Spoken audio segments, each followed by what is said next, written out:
Do you have a comfortable home? A place for family and friends to gather, comfortable furniture, enjoyable backyard, a livable place, a great place to relax, parks and shopping nearby. Sometimes we take for granted how comfortable our life can be in healthy neighborhoods. We value the health, well-being, and livability of our cities and neighborhoods. And for most of us, it starts with our home.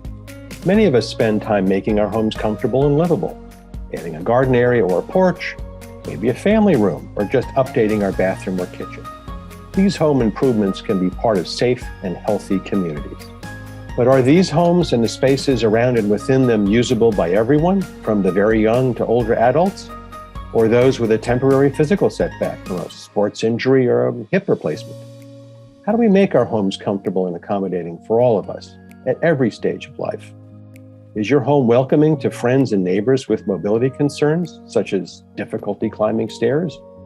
Universal design principles can guide architects, city planners, home builders, and remodelers to help homeowners understand how to effectively and economically create safe and more useful homes for all of us throughout our lives. I'm Richard Duncan, Executive Director of the R.L. Mace Universal Design Institute. Together with Kansas City Communities for All Ages, Mid-America Regional Council, Kansas City's First Suburbs Coalition, and contributing builders, remodelers, and city planners, we have developed this guidebook, Remodeling for Accessible Homes, to help homeowners and communities plan, remodel, and build homes that are accessible and attractive. In this video, we will share some of the highlights from this free guide and point out features of this important resource. It's no surprise that there is a growing demand for homes that meet the needs of our changing population. Although many would like to remain in their own home as they grow older, some are forced to move to accommodate changing abilities. And it's not just health issues or older adults. There are life circumstances such as pregnancy, moving furniture, children and their strollers or bicycles, and many other situations that benefit from more accommodating home features. When housing can be safer and more useful by current and future residents, allowing them to age in place successfully, costly nursing home and healthcare expenses can be avoided.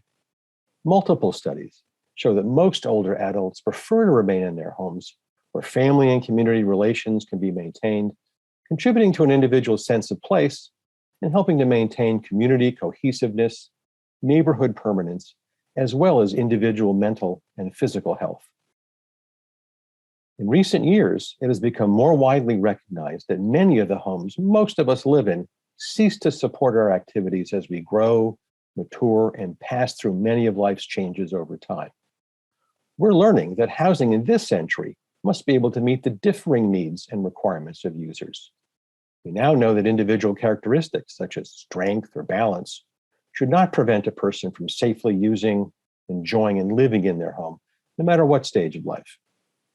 And renovation projects planned and completed in advance can be attractive and add value to your home at resale, as well as enhance your ability to stay in your home over time. The guidebook includes information on both universal and accessible design, providing attractive examples with a variety of visual images to help reduce the negative responses when some think of safety and functional upgrades to their home. Universal home features are usable by a wide range of people, regardless of size, age, or ability. These features work well for us at all times. For example, something really simple like full extension base cabinet drawers, and are especially useful at certain times during our lives, such as having a step-free entrance following knee surgery.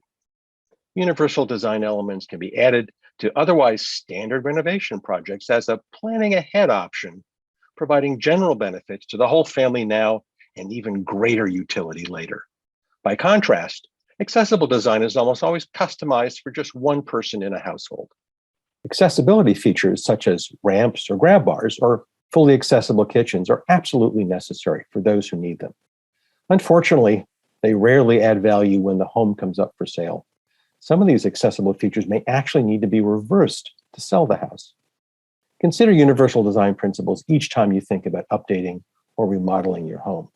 These changes don't need to be unattractive, and if they're well planned, they will save money later.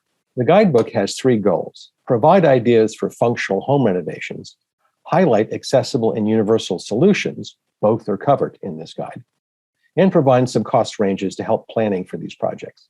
Three of the key function areas for universal and accessible design features are entrances, bathrooms, and kitchens. The guide details both home features that are more universal, such as curbless showers or front controls on kitchen ranges, as well as features that are more accessible, like open knee space under counters and lowered kitchen wall cabinets. Sometimes we have the opportunity for larger scale renovations. Here we show a universal design option that some empty nesters might have available, converting part of an unneeded bedroom into a master bathroom. This results in an ample-sized bathroom with both a curbless shower and a tub, a toilet in the corner, and a standard vanity. And in this case, the owners have the option of using a pocket door or a hinge door. The bathroom could be smaller if you eliminate, for instance, the tub. An interesting contrast the book reveals is that an accessible version of this same bathroom doesn't look very different from the universal version that we show here. This highlights the very modest customizations needed for a universal bathroom compared to what you'd be faced with converting a standard bathroom to one that is fully accessible. The book emphasizes the differences between the custom-tailored accessible features and outcomes that are higher function, yet with a broader appeal. The guide is intended to encourage homeowners to have a conversation about planning decisions for future home projects. A great time to address issues of usability is when we are already planning a renovation project. Because most of us don't live in universally designed homes, a great option is to include universal design features as a part of otherwise standard remodeling projects, such as modifying an entrance when replacing a porch or changing your landscaping, including better lighting and multiple work surface heights in kitchens, or even adding easy-to-use door hardware. When working with designers and contractors, use this guide to introduce accessibility and universal design ideas. Well, particularly with universal design, that makes the house more livable for anybody, whether they're disabled or old or not. It opens up a higher pool, if you will, of potential buyers for that home. So from a builder and a developer standpoint, the universal design guidelines just seem to make good business sense. This is one of the reasons why we have included universal design options throughout this guide. Universal design features often make good business sense. These features are generic, but still very high function. As such, they add value to the home as they're marketable to a mainstream audience. And another key element of universal homes is that they're easy to customize when needed, because even universal homes will need to be customized at some point. But when we do so, we're talking about projects in the range of $500 to $1,500, not the $50,000 or $150,000 for major projects that most traditional homes might require to accommodate us if our abilities change. This obviously results in big cost savings down the line. Now, I'll say this, the challenge for cities is not just to focus on that demographic. We also have to be attracting the young families. You know, it's a city for all ages concept.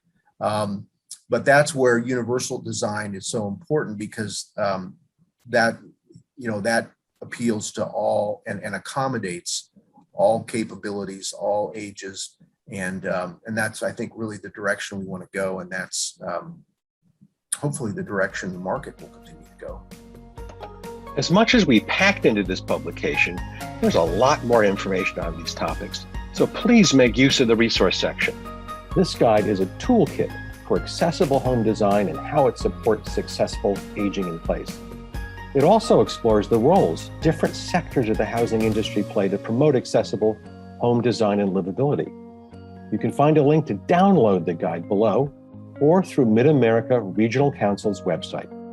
Thank you.